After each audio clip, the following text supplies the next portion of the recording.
probably people hearing this, they can't even understand if you don't experience it firsthand.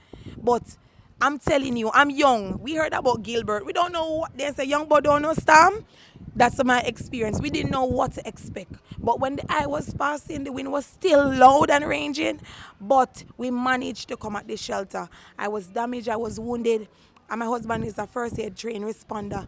And when we came, there are a lot of person that was injured.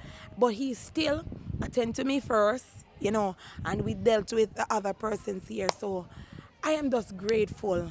I am still in, let me say, post-mortem stage. And with my son, my husband reminded me and said to me, Campbell, you cannot allow that all that's happening.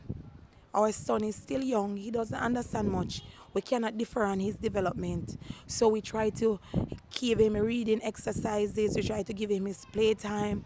We try to, keep his life as much as we can to remind him of the values that we once taught him at home.